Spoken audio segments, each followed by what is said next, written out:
All right, cool. All right, y'all, what's going on? Happy Saturday. Welcome to the Wakanda Alliance program. Thank you all for coming. No, it's rainy outside, so no outdoor activities Saturday, but we do a lot of good stuff here. So if it's your first time, raise your hand at Wakanda Alliance. Boom. All right, cool. Want to say your name and introduce yourself real quick? Keiah Shauku. I am a proud father and a graphic designer and author. So. Excellent. We love proud fathers. We love proud fathers here. And your name, young miss? She was shy. Quite all right. Quite all right. Well, we're happy to have you in any case. Were you drawing over there? Can I see your drawing? Can you hold it up for everybody? Nice. All right. Look at that. Okay. Excellent. Excellent. I like that. We might have to send that to Disney, see if they want to make a new Black Panther costume. Word. Cool. So we're all about literacy, community, and creativity here at the Wakanda Alliance program. I also like to welcome back Miss Samika and Young Legend, who have been at the program back when we first started. So it's good to see y'all again. So welcome back. Cool. All right, so let's get to the next slide. Yeah, so we do have our new app and everything like that. So this is our QR code. If you're interested in donating to keep the program going, by all means, scan that QR code. Hey, Miss Candace, don't be sneaking in here. That's Miss Candace, y'all. She runs the show here at Delving Writer, so good to see her. But yeah, feel free to donate, or if you want to get involved, you want to volunteer, by all means, scan that QR code and get involved with the Galactic Tribe. We also just dropped our Galactic Tribe app now. What? There's only so many nonprofits with the app here in Buffalo, so we're glad to have ours up. You can look at our videos, you can look at our blog, you can donate to the program, you can look at all the upcoming events that we have, look at any news updates that we have. So I definitely recommend downloading that. And the best part is it's free, so you ain't got to pay for it. So any app store or Google Play store will have that. Cool. Or you can text Tribe text 833 to 895-0444. Cool. All right. So today's topic is family business, and of course, I gotta have the big family up here, one of the richest families. What's Carter's? Yeah, that's what it is. They got a whole album called The Carters. I forgot about that. But yeah, we're talking about family businesses, especially here in the state that we're in the country we're in. How important it is to have a family business as a Black community, but also what the challenges are, right? Are there any business owners here? Anybody else own a business? Can I hear your business, sir? Word. I own a multimedia company / merchandise brand called Word.com. Okay. We put up articles regularly as well as broadcasting information and making connections with content creators online to further expand the name of Word. Okay. Dope. Can y'all see that? Do I need to turn one light off? Is there a glare on there? Y'all can see it okay? All right, just making sure. All right, who else has their hand up? Sorry? Yeah. I have like I said, I'm a comic book artist as well, so I have my comic book and my brand based off of that. And trying to expand it into actually offering people the same opportunities. I'm basically going to create the webtoons for Black. Nice. Oh, that's so yeah. So y'all gonna talk. You know what's gonna talk. Actually had it with me. Oh, you brought it with him too. He's a step up on me. I never bring mine with me. At the office, I'll be scanning QR code in the back and sent to the website. I've been giving them out all week, so that's my last copy. Word. Yeah. You try might have to get a few copies of that. Give us like a brief synopsis. So it's about the main character's name is Chef Suabe King. He is an aspiring astrophysicist. He's 14 years old, and he is a pacifist. So that's what I have on it, right? How do you make a shonen comic or anime basically about a person who does not like violence? Right. So that's the kind of spin I have on it. Basically, he wakes up on his 14th birthday and he finds out that he is the long lost heir of the throne to Pharaoh. Well, so now he has to basically right the wrongs of his father's past and put balance back to the universe. And the main premise is that for the main character, but it goes deeper when all the characters realize that they are gods themselves and their power is activated, and they have to figure out how to utilize these power systems that come back into the world that we lost, basically. That's tough. I like that a lot, y'all. Give it up for this man. That's a dope idea. So we're gonna see how we can work that into Galactic Tribe. Thanks for sharing. We'll talk more on that. Cool. Who else had their hand up? Legend, do you have your hand up? I could have sworn I saw a little hand go up, but all right. Cool. So yeah, all right, dope. Anybody else has a business? Cool. All right, dope. Let's move on. So I want to talk about the oldest Black business still in existence today. It is E.E. Ward Moving Business. So they started back in the 1800s. They've been around for over 140 years. They started with 2 horses and a wagon. And they also went through helping people on the Underground Railroad get supplies and transport people from place to place. They were based out of Columbus, Ohio, which is above the Dixie line. Yeah, right. So they were technically free, but at the same time, they're helping the passengers to get further north. They also hauled supplies in the Civil War, so they were doing a bunch of different things. So not just helping their fellow man, but also helping out the country. So they're definitely patriotic. And then they currently bring about 5 million in sales annually. So they started with the horses, right? Then they started to go into automotive. So they had to adapt. Like 140 years. That's a lot. That is a lot. Anybody ever ride a horse? Oh, yeah. Anybody ever try to train a horse? Like, No. that's gotta be crazy. You rode a horse, Legend? Tell me about it. How was it? I went to a summer camp and they had all these horses. So I got to ride them and stuff, and it was really fun. All right, cool. Interesting. All right, so I got another question for you, Legend. What type of challenges would a moving company face when a black-owned moving company faced in like the 1800s or the early 1900s? What kind of challenges do you think they faced? Probably a lot of prejudice, and with the expenses of probably having to care for the horses and running the business like how we do difficult too. Yeah, absolutely. Caring for their horses and everything like that, and a lot of prejudice too. Absolutely. Anybody else want to add to that? What type of challenges do you think they faced during that time? I mean, technology has changed so much over the past even 40 years. Mhm. I don't even really know how to think about what that technology was. And as a black person, on a black business, also just staying alive and being able to physically defend yourself and keep them from stealing your stuff. Like they had to obviously do some negotiation or build some type of community around them to survive that long. Because every year there was a certain period where every year they existed, somebody more and more wanted them not to exist that long and wanted to prove that couldn't happen. So he had to have some magic there, some ancestors. Right, for sure. Yeah, I tried to look at a couple different articles to see like what their experience was like. They only kind of touched on the technological aspect. So when they're going through like their remodel and something like that, this maybe 20 years ago, they still had the rotary telephones in there. So they had to update all their equipment. They were still in yellow pages. They didn't understand how social media was starting to grow. So that was the thing they had to go through. Yep, Samika? I'm just thinking of their challenges. You also had the fugitive slave act going on at that time. So they had to be really careful crossing those. Oh, yeah. Being on that Mason Dixon line. Right. Not being mistaken or stolen. Yeah. For sure. Yeah, I agree with that. Cool. Yeah, so go ahead, Otis. There's overall lack of materials to actually make anything. Like you have to literally have all the equipment preset ahead of time. If you don't have, like, it's not like with us now. Like you can go to a grocery store if you're missing a piece of something. If you don't have whatever that thing is, you have to now do without. But again, I guess it kind of attributes to the technology too.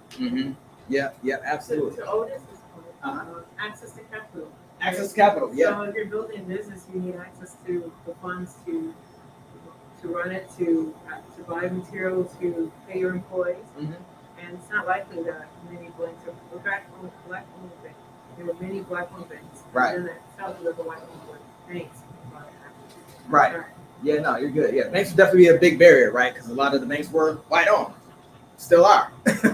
So at some point, businesses can't just go off of profits alone. They have to have the banks get in and cut them a deal to keep things going. So that's a very good point. That's key. All right, cool. And then I have a chart of the rate of the growth of black businesses. So this chart is showing in 2017, they're at about 124,000 black businesses. And now in 2020, this most recent data, that number is going up by 20K. So there's definitely been an increase. What happened between 2018 and 2020? It was a long period of time, right? It felt like it anyway, right? We all know what happened. So what do y'all think really contributed to that jump, just from 2018 to 2020?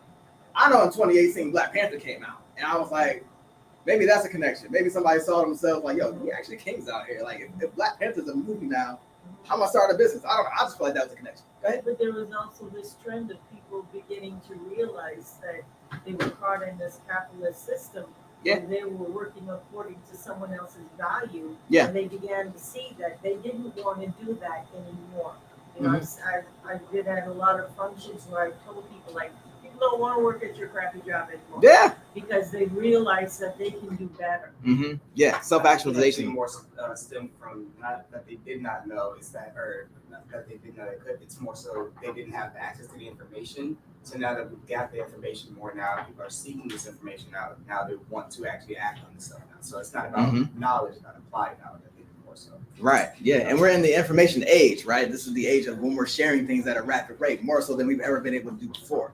And that, also yeah, has to do with fintech too. Like you can run, in the past 5 years, it seems like it just happened, but like you can run a business, you can run financial transactions in such a different way now as an individual person where you don't need as much to run a business now. So all those people that wanted to, whether they knew, whether they didn't know, now you can run a business on your phone, and that that wasn't necessarily true in 2015, 2016. Yeah. Even though it wasn't that long ago. And God sat us down for 2 years. On top of that. Opportunity to just say, hey, let's do it. So, Yeah. Yeah. I definitely think that contributed to it. Yeah, absolutely. Anybody else want to contribute? Okay, cool. But even still, with the growth that we've had, we're still only 3% of U.S. Black businesses. So just from this chart right here, you see that white bar is all the way up, right? And then the other ethnic groups who own businesses are still all the way back. I think I read something that said it would take about 200 years for us to reach the capital that could match white business owners. So that was a really big, shocking fact, right? Even though we're still 12 to 14% of the population. Yeah. Anybody else have anything to say on those graphs? Kind of shocking, yeah, kind of crazy, yeah. Word. But yeah, so Black entrepreneurship by the numbers. 34 of Black-owned businesses grew from 2007 to 2012, so 2.6 million companies. And of course, it's kind of an older infographic, but it's still going up. And 50% of women-owned businesses in 2019 were led by women of color, which I think is super great. Hey, what's up, Keiah? How you feeling? Why you I'm trying to sneak in like I'm not gonna notice y'all. What's up, y'all? Welcome. What's up, Jax? How you feeling? Good to see you. Good to see you. Word. Okay, she's gonna sign it. But yeah, so so shout out to the women. Shout out to the women, absolutely. And Legend, you say you got a business, right? I could have sworn you say, okay, now we got an answer. All right, what's it like owning a business? Or what is it? First, tell me what it is. So I make like snacks and stuff, and sometimes I'll sell artwork. So that's kind of all it is. Okay. And Food and art bring people together. Like that's two massive things. Same thing. Yeah. and like sometimes I struggle to like find the motivation when things get tough. Okay. Or like try to find opportunities to like do stuff. Okay. All right. I understand that. So you say you have you said you struggle with the motivation, and so with us being experienced adults, how do we get around the struggle with motivation? What are some things we can do to help give advice to Miss Legend? Motivation is only 10%. The other 90% is consistency. As long as you stay consistent, that motivation will definitely come back. Yeah, consistency, big one. I like it. Go ahead. Find ways to automate. The less that you have to do yourself, the easier it is to repeat the processes. Mm-hmm. Yeah, and it's gonna get tough, but it's all right because you have a community around you that supports you and will support you in the future, right? Yeah, cool. Dope. Excellent. So congrats to Ms. Legend for being a Black business owner. All right, cool.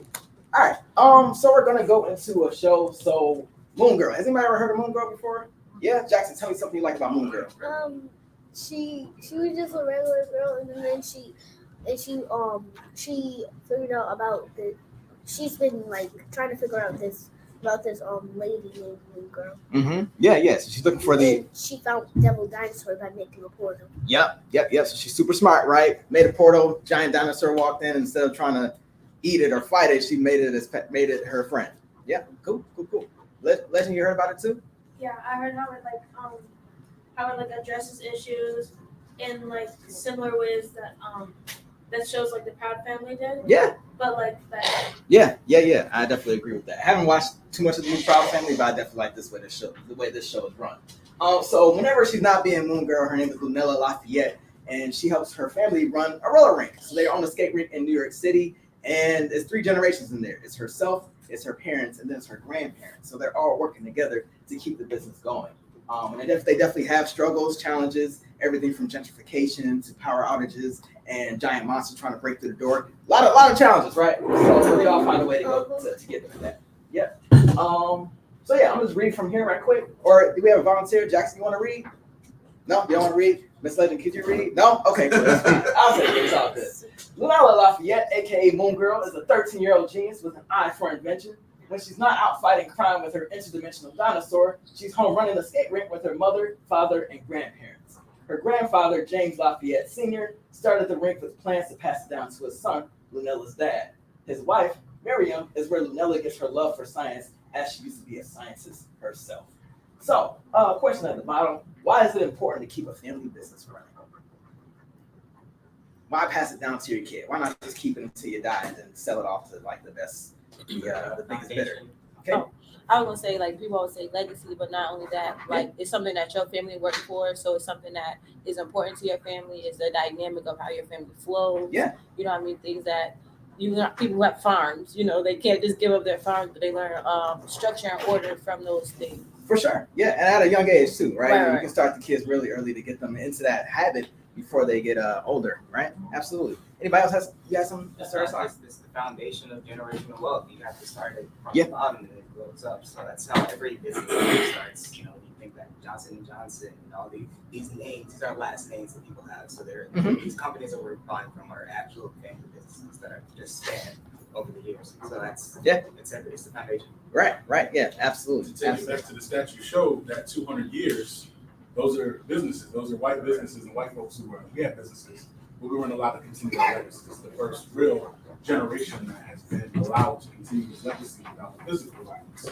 Obviously, there's still obstacles. So that 200 years, if we're ever going to catch up to it, we can't keep starting over.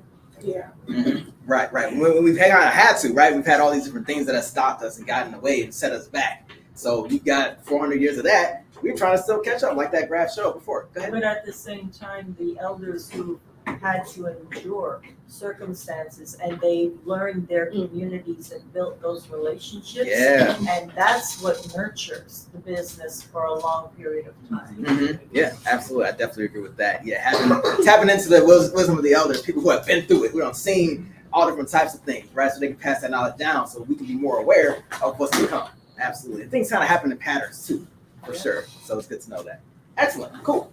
All right. So I'm going to go into a clip of Moon Girl and Devil Dinosaur. Give me one moment. I got to go on mute, right? Okay, cool. So for everybody watching online, this part has to be muted for copyright reasons so we don't get our broadcast shut down. All right? It's a very cool movie. It's a clip. That's the clip.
That's the first few minutes of Moon Girl. That's from the first episode. But the one I'm gonna play a little bit later on for y'all is when I guess her parents or her grandparents go out of town, and she's like, I can watch the shop while y'all are gone. So she has the responsibility of taking over the family business for a day, and things kind of get a little crazy. So I'll play that episode a little bit later. But yeah, so that is Moon Girl, and yeah, I'm excited to play that episode a little bit later. So going on to the next part of our program, we have a special guest here today. She's also a scientist. I would say she was definitely Moon Girl growing up. Would you agree with that? Also, you have I didn't find a dinosaur. You didn't find a dinosaur. Did you try? No. Okay, so maybe you would. I feel like if you would have tried, you would have actually found a giant dinosaur to ride on. But yes, this is Miss Keiah. She's an excellent individual here with the Galactic Tribe. She also helps lead our STEAM program, Shuri's Lab, which are currently learning about hydroponics, aquaponics, and how plants grow without soil. So she's been leading that program as well. You want me to announce your new position? Or You can now that I have a start date. All right, cool. So it's community engagement specialist. Director of Community Engagement. Director of Communication and Engagement at AKG Gallery. So that's the big art gallery that just reopened. So congratulations on the accomplishment. They definitely got a real winner. So Miss Keiah Shauku, please come on up. All right. You want your slideshow up too? Yes, please. Okay, cool. Sorry, pardon me. You want me to advance it too? Oh, yeah, please. I got you. Okay, yeah. So good afternoon, everyone. So we're going to talk about Ujamaa and what does that mean? Does anyone know what Ujamaa, before you move on, what that means? Anyone? Ujamaa? Go ahead. Please do. If you don't say it, no one will know. We can't advance the slides. Cooperative economics. Cooperative economics. Does anyone know what that means? Cooperative. Okay, what does cooperative mean? Working together. Working together, right? And economics, what's that? Financial has to do with money. Yeah, the way. The text. No, I was like, I think. No, the textbook definition is really how do you deal with scarce resources, right? That's really resources. How do we deploy them? How do we use them? What do we do with them? What do we think about them? So, so Ujamaa is a term from Kwanzaa, and obviously, so the Kwanzaa comes from the saying Atunda ya Kwanzaa, which has to do with the first fruit. So the whole concept about these days of Kwanzaa, and we won't get into detail with that today, has to do with the idea that these things, these 7 things are your first fruit. Does anyone know what the first fruit means? The Bible reader, I know you know what first fruits is. What is that? First fruits. What is that? The first produce of your labor that you're contributing towards the Lord or whatever it is that whatever your worship center is, your beginning. Is it the lowest, trashy stuff that you can find? No, it's the best. You gotta bring the best. It's the best. And so of those Kwanzaa principles, cooperative economics is one of the best things that we can do for ourselves in the community. So so the 7, these are the other principles, but as you notice, I highlighted John in the middle. Go on to the next slide, right? Actually put out. And so the definition of cooperative economics is I could read it, or someone else could. Would someone like to read this? I like the little build and person. maintain our own stores, shops, and other businesses and profit from them together. To selflessly work to build the wealth of your community.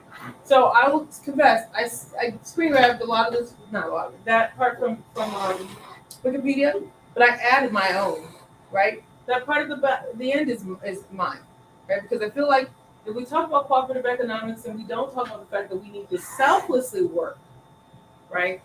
Selflessly work to build the wealth of our community, we're going to miss it, right? It's all well and good to say we want to support Black businesses to build Black wealth and stuff like that, but it's a way that we can start doing it, and we can bring the kind of attitudes that we typically deal with when we do transactions, right? You go to Chick-fil-A and they forget your almond and your kale punch salad like they did last night. You feel some kind of way. I really feel some kind of way right now. This morning, I'm just not happy. And I wanted them to know, right? But if I'm thinking about building my community, I can be gracious and overlook that because I know that it's not malicious, it's not the pattern, and this is how we're going to go forward. So this is important. When we talk about cooperative economics and we talk about we're speaking to Blacks, amongst Blacks, we're speaking to ourselves, right? The point is the only way to build wealth that will actually move that needle, like Aunt showed earlier. The only way to build wealth that's going to change the narrative for ourselves and for our community is if we do it. It will not be through a grant program. It will not be through some outreach. It will not be through someone else's initiative. Can we co-opt someone's initiative? Yes, we can. Can we co-opt someone's grant money? Yes, we can. But we have to be smart even how we approach it and how we use it. But ultimately, any kind of wealth building that will change the trajectory of our people will begin and end with us. And I think when we hear that, we say that, we have to understand that we are shouldering responsibility, and to neglect it is not just to neglect our own futures, but it's to neglect the futures of these little people here and the ones that don't exist yet, right? No one's going to do it for us. All right. Pennies makes dollars. That's a saying I grew up hearing. Yeah, because people, it's easy to see a penny on the ground and I pick it up. I'm never too rich to pick up a penny. Why? Because you make dollars. And I'm saying this because it's small, inconsequential things that will go into something big and significant. And I say this because of the next point. We comprise roughly about 13% of our nation, and yet we, African Americans, possess about 1.6 trillion economic power, right? Thought it was 2.2. So that may be different from the actual economic power versus the buying power, because that's how the numbers are rendered. And there's some other numbers, but that's the one, just the actual, what we have in our pocket, not the compounding effect of what we have in our pocket. So, okay. So when you look at that number, you think about our economic power and our ability. We don't think of ourselves as wealthy people. We tend to tell ourselves and hear a narrative that we're poor, right? But if you look at the type of economic power that we have, no, it's comparable wealth to these nations.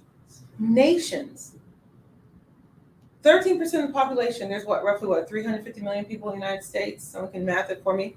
That's what? Come on, people, math it with me. Yeah. Just count. How many people are in the United States? 350 million, right? Let's just say 10%. Let's just go and say 10%. If we say 10%, it's 35 million people, right? Our populations aren't necessarily comparable, and yet we have that kind of economic power, right? We could be our own nation with the kind of money that we generate. To your point about the compounding effect of our buying power, where it's 2.2 trillion, that boosts us up on the list, right? We don't think of ourselves that way. We've learned to think of ourselves as pennies, which are fine. But if we tell ourselves that pennies make dollars, we can start to think about ourselves as the power that we actually have.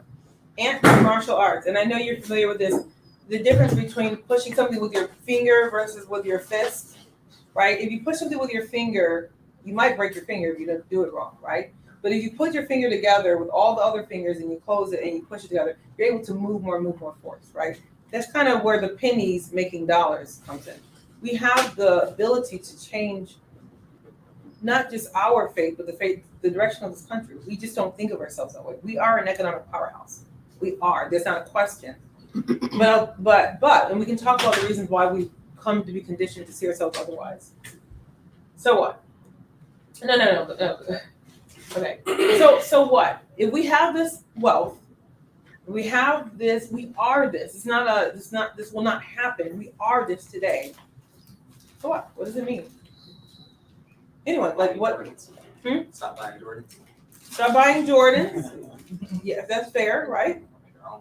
Yeah, I'm saying when you was talking about that, it made me think of how we like Amazon is so big, but knowing that like we can be our own, we can be the people who not manufacture, but the same way they outsource from China and stuff, we can be the buying power, like the dollar store, Family Dollars that come in our community. We just need to learn how to do that business because we put our money into those things already, but then instead of going, we can be the middleman. That's what I'm saying. As far as being the people that people come to and outsource from instead of going and getting those things for $1 that they bought for 10 cents, and stuff like that. I was just thinking about that when we were talking about it.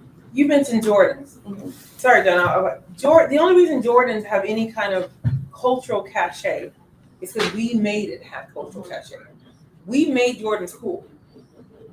I don't care what the Nike movie the Jordan movie shows you. They could have done everything they wanted to do to put them on their hands' feet. Mm-hmm. There are lots of basketball players who get shoes.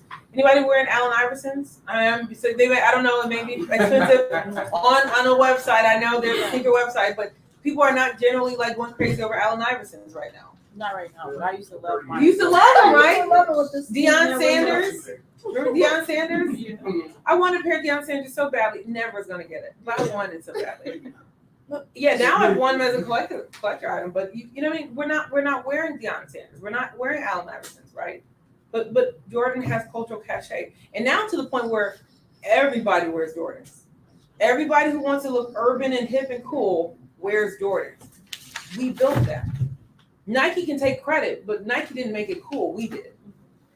This is what we do. We not only do we have the economic driving force that we do to influence things, but we actually set the culture. TikTok isn't TikTok without us, right? We made TikTok cool. We made Instagram cool. We were the ones that did that. Facebook, smartphone. 80% of when it wasn't even 50% of white people only having smartphones, 80% of black people had them already. We drive technology, we drive consumption, we drive culture. We are powerful. We are driving people's money. We're not just driving our own spending habits, to your point. We're driving and influencing the spending habits of other people. But we don't know our power. And that's intentional because if we separate them, they'll never know. They'll never know to act like a collective. I saw two hands over there. I want to be respectful.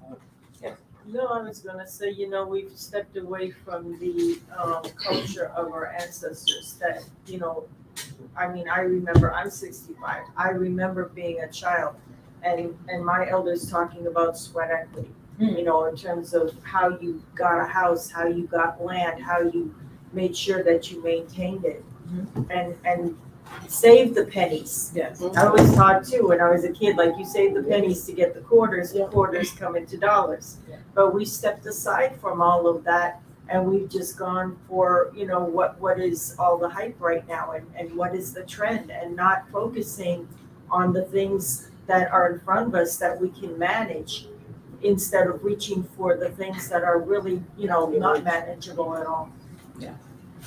I just want to say to the Jordan thing, I think, Kanye is one of the people who really took that idea of making Yeezys and making them limited so that even when they were sold, actually they would have more value in the future.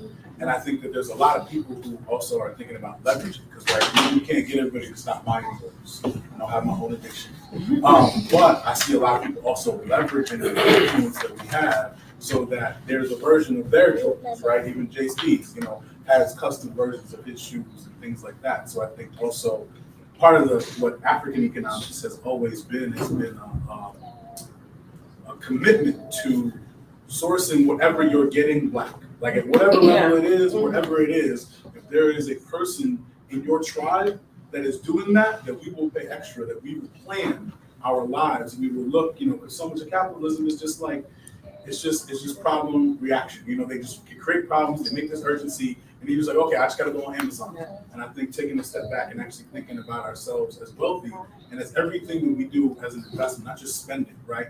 But that actually I'm making an investment in this business as I'm spending, because I think there are a lot of people who are doing that, and the more people who do it, the more we get to this $1 trillion actually turning over within black people, and then also that takes away what they've taken from us. Exactly. And I think that makes a lot much more powerful. Not necessarily the picture with thing, because just to build on what I mean by buying Jordans, it's not necessarily just like not buy them, like you said, we do create culture and stuff like that, but it's more so to take our spending power and put it into the. Dr. Lamar talks about this. He says, and I'm blanking on the fifth one. He says there's 5 industries that we need to be more black ownership in. That's hospitals, distribution, schools, banks, and then there's another one that I'm blanking on it right now. But that's what I mean. Is to take that money we're spending on Jordans and put it into those institutions that we You need to stop buying Jordans. I'm not disagreeing with that at all.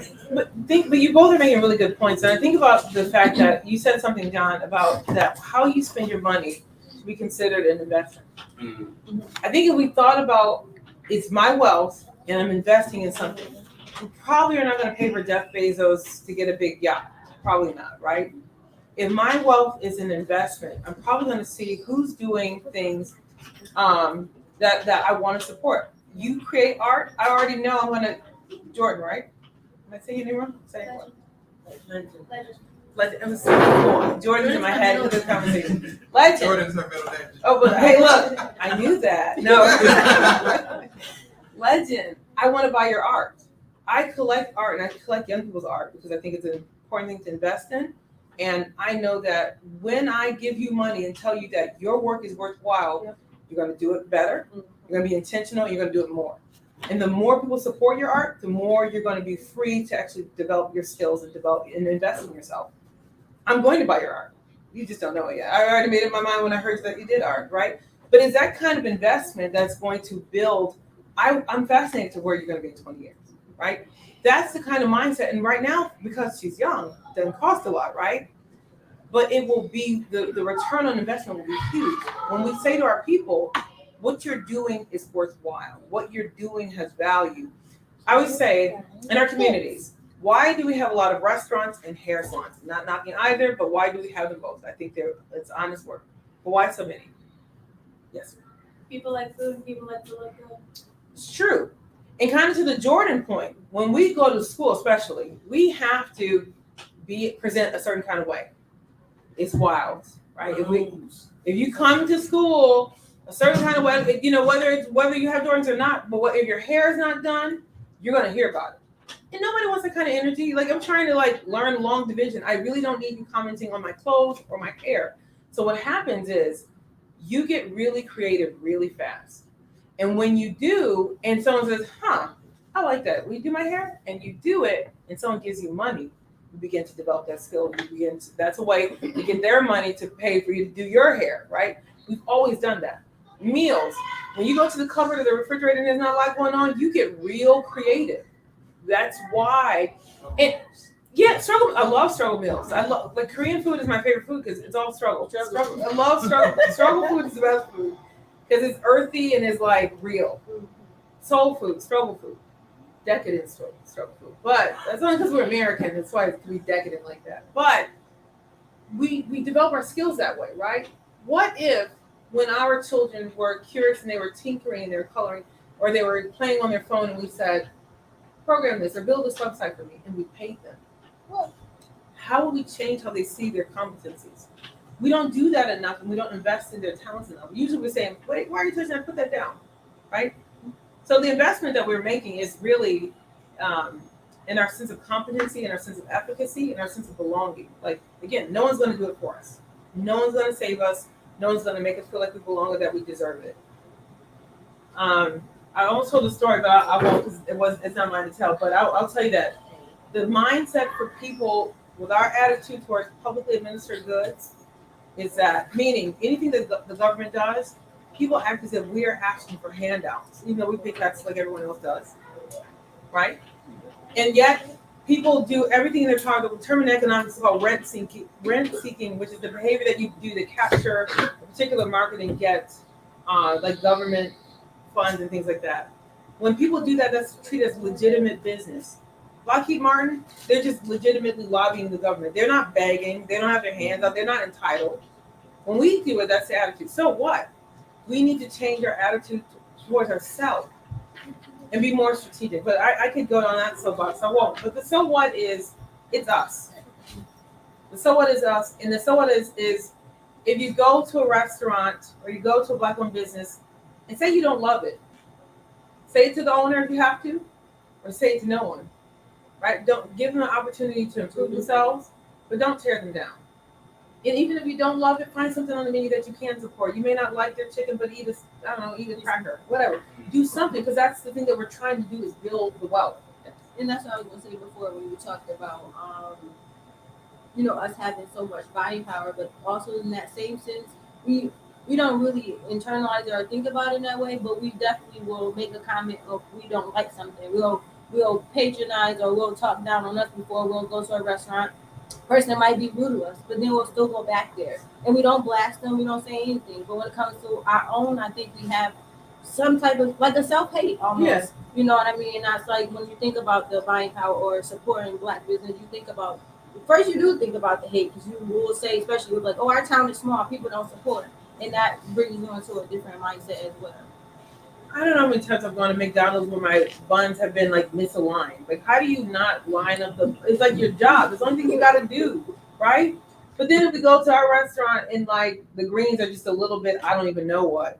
But I'm never coming back here again. Yeah. Really? Anybody here ever been to McDonald's where the shake machine was working? Right? No. Well, we will go back. We will accept, and if you doubt, we will go back. Look at where they opened up the McDonald's. They have us. Imagine if we had that kind of patience with ourselves. Yeah. But that comes from that psychological warfare that's been built that we've been Yeah. for the past 400 years, So Yeah, but that's the thing. I can't blame people for doing what they've done. I can only blame me for doing what I do. what we should do next, exactly. Exactly. It's not shifting the mindset for sure, but that's that's where it stems from. We're definitely we're in a place we're in a place that is hostile to us being here. Like we didn't come over because it's like, hey buddy, you want to come hang out with us? It wasn't that kind of party, right? It's a hostile environment, and I don't think much has changed in the way that it's hostile, and even the ways in which there has been progress, right?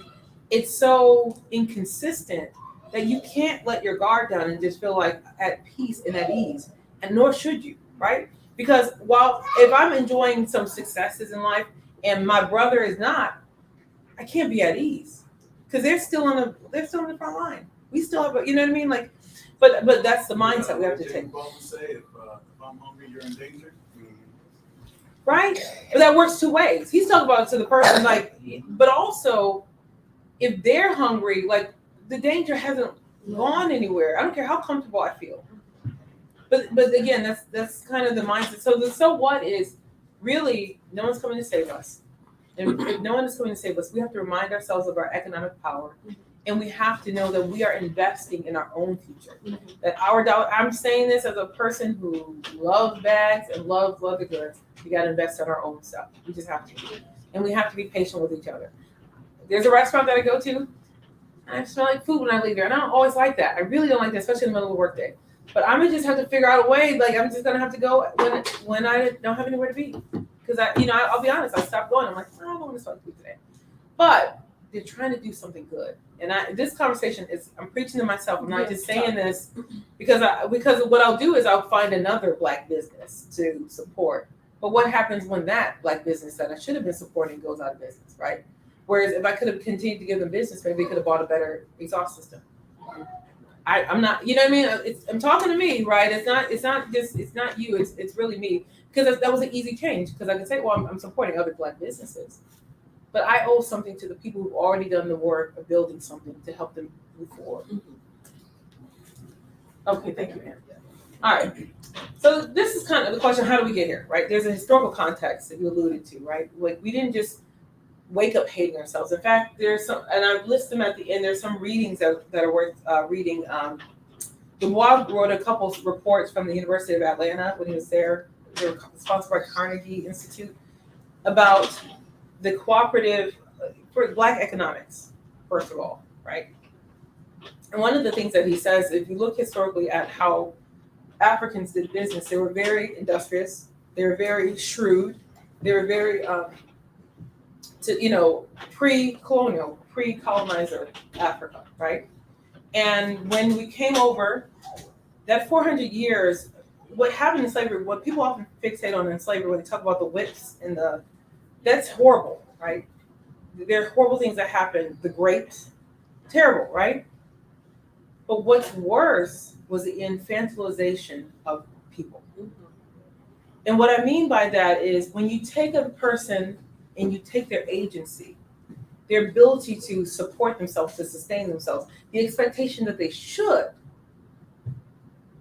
for generations. The mama has no direct say over her child and the child's well-being. The child is a property. That is what destroys the economic behavior of a people, because you are now a passive recipient. So there's a direct correlation with that mindset and the fact that Black people tend to be consumers, right? They're not going to have it another way. It's not going to be another way, and it's worked. There's a reason why, when given the opportunity, there have been several instances. For example, in that work that I'm referring to, there are actually two. The one notes that in order to address this harm, that because like someone mentioned earlier, it'll take hundreds of years to kind of be at parity, that there were Black cooperatives that started. right? We're talking about cooperative economics, but these are little cooperatives. And a lot of them started as a result of Black businesses not being able to access traditional markets. So for example, if I wanted to be a mortician, no. If I'm a Black person and I'm a newly freed slave and I die, I'm not going to be treated in the same places as my white counterpart. So who's going to bury me? Out of necessity, businesses like cemeteries and morticians grew up, and the communities supported them so that they could exist, right? Barbers, a lot of the businesses that you saw after slavery were the result of Jim Crow and segregation, right? But because they were so isolated and insulated, they could build up their own community and build up wealth. So I learned there was a thing called, there were these secret societies that were started in churches. It was really funny. You would collect money, it was secret, so everyone couldn't come to it. But they would raise money and they would use it to, whether it was for insurances, it would be for death benefits, to support their town. And it was like secret societies within Black communities. I mean, imagine how dope that is if churches came together and raised money, not for a new building, as I said it, not for a new car for the pastor. Okay, I know I'm about to be stoned, but to get up, huh? Oh no, I'm About to be set on fire. But imagine if we did that and we actually took the money and we actually deployed it for a project. That we actually deployed it for families that were on the cusp of losing their home, but we stepped in and said, no. You stay in this house because we need you in this community.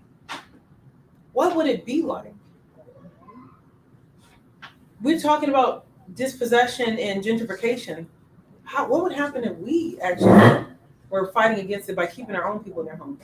You want to move because that guy came into town and offered you $10,000? Well, let me give you a no interest $10,000 loan to do whatever it is you thought you wanted to do for $10,000. Pay us back so that you can stay here because we need you here. What would that narrative sound like? What would that be like in fact, right? So how do we get here? Back to that discussion. Good books to read is Souls of Black Folks, The Miseducation of the Negro, anything by Booker T, all of those guys. I like I like those historical works because they contextualize how we got here. Like when we start talking about redlining and things like that, we've missed it. Redlining is a consequence of some things that have happened, and you need to know what the game was, how the board was set up. It's like playing Monopoly and only focusing on like Baltic Avenue or whatever, right? That's not the game. Yeah, there may be a bunch of hotels on Baltic Avenue that you need to worry about, but that's not the game. What is the game? How has it been set up? That you only get when you understand what the experience was when people left slavery. And to the point about these cooperative groups, the reason they failed. Now think about this. There's an example of a church in Atlanta. There was a house that had fallen into disrepair across from Atlanta University. The local church members said, this is a disrepair, it's in my neighborhood. We'll buy the property, we will actually do the work, or we'll hire Black businesses to do the work of repair, make a beautiful building, and from that building run this, cooperative business, right? Well, what happened was their neighbors started agitating. Their neighbors started doing things to deny them insurance, deny them access to the capital. There were concerted efforts in this hostile environment to take people, not just their wealth, but even the efforts that they made to build wealth. So someone said earlier, this is John, I think it was you who said, we're now 200 years, or we're now for the first time able to create and generate wealth without the fear of physical harm. For the first time in a long time. And with the necessary access to the type of information that will allow us to actually generate it. Right? We're in a unique situation, a unique time. What are we going to do with it? You're not going to have too many bites at this apple. What are we going to do with it? It's true. It really is true. They're not going to come and take, they can try, but there's legal recourse at least now. And you can expose people for their things now in a way that you couldn't. What are we going to do with it? I'm throwing that back. But sure. Okay, so just a question. Whatever happened to the 40 acres in the mule? What am I referring to? This is particularly for the, yes. There was, I forgot if it was a law or something, but every release, would peddle to 40 acres of land. Why do you think that promise was made? It was a general, and his name escapes me, but it was a northern general who actually started implementing that before in the early days of the end of the Civil War. But why do you think that? Why do you think that was a Shared profits, so you can keep them doing the things that were did before. yeah? But Not why? have to pay them. Oh no, so you're saying I have to pay them. So just can you ask the question again? Why would you give former slaves 40 acres in the mill? To satiate them for a long time. Satiate them, sure. Who was doing the agricultural work in the South? Black folks. Who was good at it? Black folks. Slaves, Slaves. right? And slavery. You give them the land and their autonomy in the mule. Can they build a business? Can they build wealth? They were never going to keep the 40 acres in the mule. So I did read a book, and that's what I was about to say, that they gave it to them, but that's also how they like pacified it. We're saying that they are working. They made it so that they could pay them, but like lower wages. So they're getting. They'll say like you work the land and then you can like have this. So they weren't really like paying them. So all you just said But that about was them. shared profit. But the original law. Yeah, yeah. 40,000 people. Yeah. Yeah, the original law. And then they use Yeah. it Then they to re- incentivize No, it the law. revamped it. That's what I'm saying. Yeah. That's So how what it- you just described was shared profit. Yeah, my grandparents were sharecroppers. Diabolical. People were sharing profits in the 70s. Like there's still people. People still share profit. Oh my gosh, yeah. There are people who still. But yeah, that's why when people don't know, I'm like, whenever I have a hard day at work, I literally tell myself my grandparents were sharecroppers. I have to tell myself that because it's like, oh, I have to send 8 emails. They were sharecroppers. You can do it. It's all right. But that should tell you something, right? If there's mastery and knowledge in the people who were even slaves, and this is, and I'll hurry because I know I want to tell the story. What is it now that we're not slaves? We don't have the 40 acres and a mule, but what's our equivalent? What can we do with what we have now? Even though it's gone, what can we do? This is my fun little agriculture story that I love to share. So during slavery, we often think, what plant do we think about when we think about slavery? Cotton. We think about cotton. Cotton is king. That's how the speech goes. That's the attitude Southern. Cotton was a cash crop, but the most valuable cash crop in the South was not cotton. Sugarcane was important, but actually, Right. did you hear this already? No, but I know it. I mean, Yeah. I literally went to Charleston after reading about it. Okay, then spoiler alert, please don't spoil it. So. Yeah. Sorry, I won't. No. Rice. And the story of rice, I don't know if they covered this in Charleston. So I grew up and my family, we eat a lot of rice. And I didn't think anything of it. We just ate a lot of rice every meal. We might have grits, but usually it's rice. And, I'm a Korean linguist. I lived in Korea a couple of years, and I realized, I'm like, oh, there's some similarities or whatever. So I'm a little curious. Like, one of my favorite things to make is red beans and rice. I would venture to say it's not halal, it's not kosher, so anyone who wants to eat clean, I can't make it for you, but it's not as fun. But it's bad. But it's the most delicious red beans and rice you'll ever have. And so I was teaching a young group about red beans and rice because they didn't know that they were descendants of slaves. They didn't know the history. They didn't know the beauty of their culture. I'm teaching them to make this traditional dish that we typically enjoy. And so I'm telling them about rice. Rice was the United States was responsible for 75% of the world's rice during slavery. 75%. And it was grown primarily in South Carolina. In the conditions to grow rice, you need rice paddies, which are just swampy lands and stuff like that. The conditions were so harsh and full of malaria that this is why you have Geechee accents, because the slaves were not forced to assimilate as much, because they couldn't even have white overseers in those places because they couldn't survive the conditions. And that's why most of the escaped slaves came from South Carolina, because there was not so much oversight, right? And so you have Black people growing 75% of the world's rice. But what isn't told is the rice came from where? Yes. No, this is not a hand. You just showed me something. I got you. Anyway, where did the rice come from originally? Does anyone know? Huh? Sometimes they brought it with them. They brought it with them. It came from West Africa. So the women came over and they're putting on a ship. They're like, I don't know where I'm going, but I'm gonna need to eat. And so they would braid rice in their hair. So not only did they bring the rice with them, but they brought the knowledge of how to cultivate rice. So for hundreds of years, that was hidden. That was not a story that was told. There was some story about some golden seeds coming off a shipwrecked ship, and people just magically knew how to plant rice. That was literally the story that white people told themselves to deny the fact that black people not only brought rice, but the knowledge to cultivate it that was responsible for so much of the South's wealth. And when you tell a story about the rice in the hair, they never explain it. It's always saying they just hid it in their hair like they're eating dry rice. Yeah, no, yeah, you braid, yeah.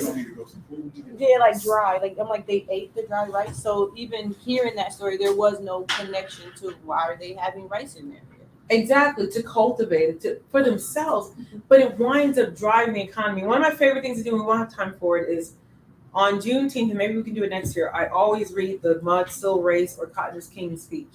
It is not a speech given by someone who loves black people. It's given by a senator from South Carolina who is a pro-secessionist, who wants to justify slavery in the South. And when he does it, he gives this whole speech about how the North has their own, calls them mud still people. He's saying you have trash people, right? And we treat our trash people well, is what his argument is. But then in this conversation, he talks about how the industrial North keeps needing to be bailed out, and they're being bailed out by the South. And he talks about how they take cotton and they sell it at a loss to bail out the North. Where does the South get this cotton and this money to bail out the North? Slave. It's our work. Our work not only builds a nation, but it supports a nation. When we tell stories about industrial America, the North couldn't keep itself alive. We built a nation and we don't understand it. So when you think about the pennies make dollars, you think about the trillions of dollars in buying power, you have to also remind yourself that you are people who built a nation. Like when you look at the roads, when you look at the people who immigrate to America because it's a land of opportunity, I always say, why do you think, what magic alchemy did you come for? What was the opportunity? That you could turn nothing into something. What was the nothing? The nothing was free labor, it was stolen land. That's how you build wealth. Who made that possible? I know I'm gonna get burned for that one, but I'm gonna just tell you, like, at least I'll die doing what I love. But anyway, it's the truth. You have to understand, not just your body, but you're not a consumer. You're not just a consumer. You are a builder of worlds. And I think that goes with our Afrofuturism. We are world builders, and we've been cut off from our legacy. Some people don't like to talk about being a slave. I'm very proud of being a descendant of a slave. I'm proud of being a descendant of a sharecropper because we built a nation. I'm not moving anywhere. I'm not leaving, and I'm not giving it up because we built it. If you came over here in 1900s, it's because we built something that you thought was worth coming towards. You can't come in and tell me I can't be here. I built it. What? Mm-hmm. We don't want a seat at the table. We built the table. That's the mindset that we have to have when we're thinking about cooperative economics is who are we and what do we deserve? What do we have a right to? What do we have a claim on? And claim it. Sorry, I'm gonna get off my soapbox really fast. What can we do? What can we do? I'm gonna ask you. I can tell you, but what can we do? Unity. Stick together, band together, help each other. That's really it at the core. Everything else will follow suit. But if we keep fighting each other, if we keep going back to other people with other things and other stuff, if we keep splitting instead of sticking together and keeping the tribe together, then they're going to take over like they always do the tribe fight. In the hair stores, I'm not in the hair stores, but in the hair stores, I tell you right now, most of the products that are sold as human hair aren't. Simple math game. Like, there are 8 billion people on the planet, and there's tens of millions of people who want human hair. There aren't tens of millions of people who can grow human hair 8, 12, 22 inches and be able to produce and clean it in time for everybody to get access to it. So now they take polymers. No, you'd be lucky if you got horses. It's not even horses. It's plastic. They're engineered plastic, and now they can sell those to us at a premium. Think about that. Something you paid $2 for a pack, now you're paying $30, $40, $100 for. That we bought something that we haven't really woken up from. Part of it is being in a sense the thing that makes us hate ourselves, because that's the only reason why we're putting those things on us in the first place, right? We haven't learned to just love ourselves. And again, no disrespect to people who say I want to protect the style. I don't want to argue that. I'm just simply saying, if you think about the fact that you're now paying $100 for something that maybe 5% real, mostly polymers that actually have endocrine disruptors and all kinds of things that you shouldn't even have on your body. Pharmaceuticals. Yeah. Yes. And even with that, as destructive as that thing is to our health, or Yeah. we're still able to engineer different ways to do it. The culture around here that we've been able to produce by even having like the curl activators and the perms and everything else, like the way we were able to carry that and then take it to the next level. No other cultures that I can think of are capable of doing that to that level. So even with the things that hurt us, we're still able to. We do. So imagine you take something that's actually beneficial for us. Yeah, my kids started a company actually because of this, with natural extensions, dreadlock extensions with natural fibers, naturally derived fibers. Yeah, so we're not doing anything with it because now they're all going to college and stuff, but it does exist. All right. Can we just go back just a little bit? I'm sorry, I don't mean to like hold things, but this is a question that I battle every single day. How do we change mentality, right? Because we're not necessarily battling behaviors, we're battling mentalities. So I run a community center, so I deal with people of every kind of people. And the hardest thing to penetrate is the mentality, right? And that's just something, I don't know, anybody got any? One thing I want to say about that is work. Like, we have to get to know people, because mentality is just a cover, right? We all have a mentality, we all have what we show about. Like, we organize, we do one-on-ones. Like, you have to actually get to know people, get them to know you, because people are really afraid to be themselves, right? And we have, I call it the black off, right? Like, everybody also has this obligation to connect with blackness, but also there's certain things that if you do, you're considered less black. And I think that everybody has their own version of that. And I just think ultimately the hard part is that we all have to get to know and understand each other to a level that doesn't feel like we're doing things. Yeah. So it's like, if we don't know each other and we don't have real community, then we can't do anything, because now we're all judging each other because we don't really understand why you think that way. And every single person I've ever done one-on-one, I've ever really sat down with for an hour and just listened to exactly what they went through, they make sense. Like, I might not like it, I might not agree with what they do, but I'm like, oh, this is why you are. And I think that's the hardest part when it goes to the Bible and all of this other things about judgment, right? We are all saying we want community, but then we all judging each other, and we don't really know why we're doing what we're doing. And that means that we don't know how to approach the mentality because we don't know where it comes from. So we make assumptions. Sometimes they work, but sometimes they don't. So I really think we need to start getting to really know each other so that we can understand each individual mentality and actually figure out, okay, how do we balance these things out? Now, the craziness is, that's the easy part for me. Okay. Right? So I'm a relationship builder. Yeah. If the walls in my office could talk, we have best-selling novels. But then, the battle is so much bigger than that, because things may change in our situation. Keiah, one of my proteges. So, things, and thank God, like, when I see the Keiahs, I'm so proud. And she's always had a pretty positive mentality, but I'm sure, being in certain spaces help to increase that. Sometimes we preach it to ourselves, like we ain't always, and so this has been in my head, I just did this, I just came from a family engagement time, right? So we do all these community events, we do all of these programs, and they're all very well attended. And they're like, who's not there? Who are the people that are not there? I live in Niagara Falls. Every time there's a murder, every time there's a tragedy, the first thing we hear is, well, we need more community centers. I said, well, do y'all support the community center? That's already there. A community center on every block won't change a murder that happens at 2 or 3 in the morning. It won't change the mentality of a young person who says, let me get a gun and take your whole life because of that. You know what I mean? And it's not, I don't expect us to be like, okay, 1, 2, 3, here's. Yeah. But, sometimes, like, I'm in these spaces a lot. And I love my people. And I'm going to make sure my daughter is always in these spaces and have that same love. So it's not necessarily a place of judgment, more as a place of concern. You know what I mean? Like, how do we, because I can give Keiah something and she can give it to her children. But her children are going to get stuff from all the other children too. You know what I mean? My question so it's a little like, bit more rhetorical than. Yeah, but your brother who shot somebody, like, how does he feel? Like, what is he going through? You know what I mean? And as a black man, like, our young brothers, like, scared of him. You know what I mean? And then they alienate him from real people. Nobody is pulling up on him and saying, who are you? What do you care about? What are your dreams? What are your passions? And I think that, like, what happens is that they don't value themselves. They don't see any future where any of that is ever going to happen. They don't see like it's going to happen for anybody else around them. And then it's like, so I don't see no future for me. I don't see no future for you. All that matters is this interaction right here. You're disrespecting me, so now you're gone.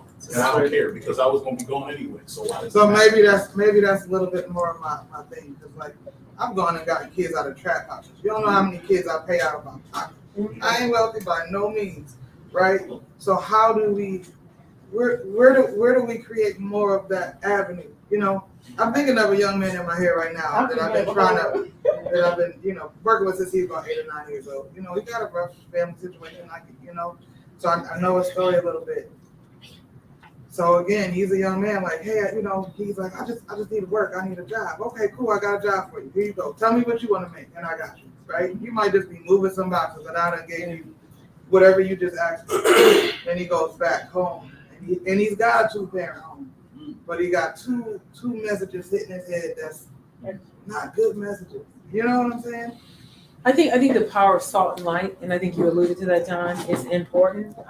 It's not a panacea and it's not a one-off, but I think to your point too, where it feels like you're outnumbered. I do believe in the power of Gideon's army. I do believe that it is not out of the abundance of people, but it's really to the goodness of God. That's me, and that multiplies and compounds.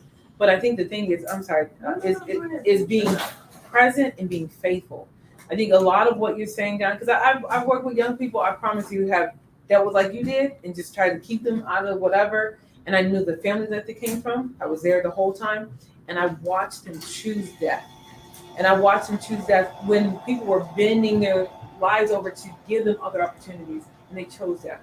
Those are not people that it's so simple like you can just reach them. So the mentality, right, there are messages that are coming at our kids. One of the things is we have to shepherd our children. I think we've lost sight of what that means. We talk about it takes a village, but we don't really want somebody saying to them to our baby, like, put that down, sit down. You know what I mean? Like we say it takes a village, but we don't believe it. And so what is happening is we're removing and destroying and dismantling the village that could have done something, maybe not perfect, but would have been at least good, and allowing our children to go to a village that doesn't give a care about them. And I think that we have to take responsibility for that. I grew up, I didn't want, I tell my kids, I grew up old school, where like if they caught you out in the street doing something wild, that old person checked you, and then they would tell your parents, and you get doubly checked because you were doing it in the street. And I grew up like that. So even when my kids were born up, they had a babysitter, double. Like if you do the wrong thing in someone else's charge, you're in more trouble than you would be even if it were with me, because you're taking liberties with someone else. And so that they had to respect. And then, but if that person's out of line, that you don't have to check them, you tell me. My kids knew that I would deal with that. You know what I mean? I feel like we've kind of abandoned some of the old protections that have kept us safe and kept our communities strong in the spite of real adversity. And I see 2 hands, Miss Denise, and then. And the piece that exists with that is that we don't do enough education with our kids about what does it mean when you take somebody's life and you leave, because you and I have that connection. I buried a child. What does it mean when you take that person's life? Okay, now your anger and hostility is gone and they're gone. But now what happens? You fractured a family that you don't even know. And you fracture your own family in the process. And so what you are angry about right now, what you don't care about right now, is going to be a ripple effect for years and years to come. Because you're leaving a legacy for other people to have to deal with. The drama, the trauma, the damage that will come from that one moment where you made that one decision. But we don't do that education piece. We just leave people out there traumatized, and we leave them out there trying to deal with their bad decisions or trying to figure out what they need to do. And we don't give them the right instruction about, I always raised my kids, I told them, when you make a decision, good, bad, in between, it doesn't matter. It's your decision. Own it. Yeah. It's yours. We don't deal with that. We deal with what happens before or what happens after. But we don't deal with that moment in time where we're teaching our kids about what does it mean to make that decision. what is it going to cost? And who is it going to cost? Yeah, I'm wondering when there's a rap song called Legacies that deals with that, right? Like they rap about everything else, but they don't talk about they're stacking all these things, but they don't talk about the like you said, the ripple effect. Even while we're simultaneously talking about Black trauma, but yeah, I'm sorry. Yes, Legend. Okay, so I don't mean to like carrots out even though it's already gone for a while, but like I kind of understand what all of you are saying, and they're all different, but they're all similar. And I feel like how you said that it takes like connecting with people, and like for example, like how you have events to connect people. It's the people who aren't there who really need to be connected with. Because it's usually the people who aren't there who struggle with a kind of pride or a sense of aloneness that may come from being judged by their communities. Like kids who there are kids who are so desperate to find a connection because of something they may have dealt with in the past from their parents' sense of pride that they feel the need to change themselves for other people, and eventually to the point where they don't even know who they really are. And eventually when they get sick of changing for themselves, they just kind of start to think they get this like rage inside of them, and like and that sort of goes to how people don't understand about like the value of human life, because if they don't value their own life, they can't value other people's, because they won't truly understand and be able to think through how will this like affect me, people around me, and them, because they already feel disvalued, so they're not going to be able to value other people, because you have to have your own sense of value to value other people. But if you can't value yourself, and then you can't value other people, that's going to lead to you hurting other people in ways you don't even realize is hurting them. Because when you have an experience of this, you're going to lack a lot of it. And so that could lead to violence or any other horrible thing, really. That's actually something that I talked a little about with my group a lot. Is people can tell you their top 5 artists, their top 5 rappers, but they can't tell you the top 5 life values, right? Nobody even knows what they value or what value really means, what it is. So I think that's a core as well we should start with is really talking about what life is. Like, what are we even doing on this planet? Because people think that they're just out here to either just get money, just out here to just do whatever. They don't really understand what that I talk to a lot of people too, and they look at me crazy when I say this, but like we're not physical beings living a spiritual life. We're spiritual beings living a physical experience, right? So we have to understand and get down to that root that we're a part of this ecosystem, and we have to abide by the laws of nature, the laws of the universe, and people forget that, and that's and they just go, it's like this is 7 sins, right? People feed into their greed, they feed into their wrath, they feed into that negative energy. And there's a story called the 2 wolves, right? It's people have these 2 wolves in their mind. One of them is positive, one that's negative, and they're always battling each other. And the one that's the strongest is the one that you feed, right? So feeding that negative wolf is going to eat the strong wolf. So that's really the core of it. That I think personally is people need to find true value in things and understand what that means to them, and that means to other people as well, right? So that you can get a better perspective of what the universal quality is, right? Okay, you want to wrap it up? Okay, yeah, I do apologize. So the whole time I'm here, I was just thinking about Epic, something I put on my vision board, and that already exists, but I didn't know it. Like every person influences a child, and my kids are homeschooled. And this year, I really focus on the social emotional part of it, because, like you said, we talk about Black trauma, but then we don't really think about how we kind of get out of it. So on the way here, I'm even reading a story about I Am Confident. It's a child book. It's like 4 pages long. When I say this was the most impactful book, when me and my son started to tear it apart, and it talked about confidence is courage. That could mean they talked about a simple kid raising his hand, but courage is also speaking up for somebody. We talked about self-esteem, and I made him look up the definition of self-esteem, and just knowing that you have this, like you said, not knowing who you are or not having this worth of yourself. But I'm thinking this child book that was 4 pages, and we started to tear it apart, and he learned new words, and he learned new words. We talk about affirmations, but how can you affirm when you don't have the words to describe yourself? So he learned new words of how to describe himself. He'll say, like, I am brave, but what does it mean to be brave? You know what I mean? We talked about self-esteem. We talked about self-confidence. We talked about courage. We talked about spirit, but spirit as in teamwork, to even say, hey, you're doing a good job today. It's not, you know what I mean? I don't know, it just made me think about that. But it's just about breaking down those traumatic barriers and expression and saying like, this made me feel this way. You're talking about childhood trauma and stuff like that. And I'm raising children, and sometimes I have to say to them, like, I am a little triggered because of how, how I was raised, but like I've been around here for a long time. So with my kids being homeschooled, I know they're going to a space where that's valued, even though we have this system that we have at home. So I just say all to say is just basically like those internal questions that you have is really like just writing them down and then reflecting on them. Like, why do I feel this rage? You know what I mean? Who do I have around me that I can, reach out to, or how can I better describe myself even when these craziness or something is, is affecting me. So I mean, I just thought about that, but Epic and them having these good and bad experiences where I'm trying to bring a village together, but there's just brokenness amongst everybody. Yeah. You know what I mean? So Yeah.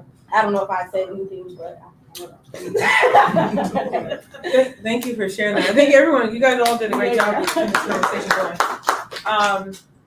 So all my kids are homeschooled. My daughter just went to she wanted to go to school for her senior year, but she had an experience the other day that was really interesting. A couple things happened, but I'll point out the one thing. She was talking to her teacher, her English teacher, who is trying to sort of say, first of all, that my daughter sounded educated. My daughter's like, you're a teacher. What are you talking about?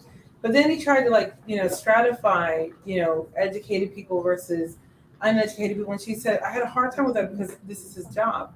But it made it clear to her that the expectation was that you could go through these institutions and no one have responsibility for what's inculcated in you, which pivots very well, like what you're saying about giving your children the words to express themselves.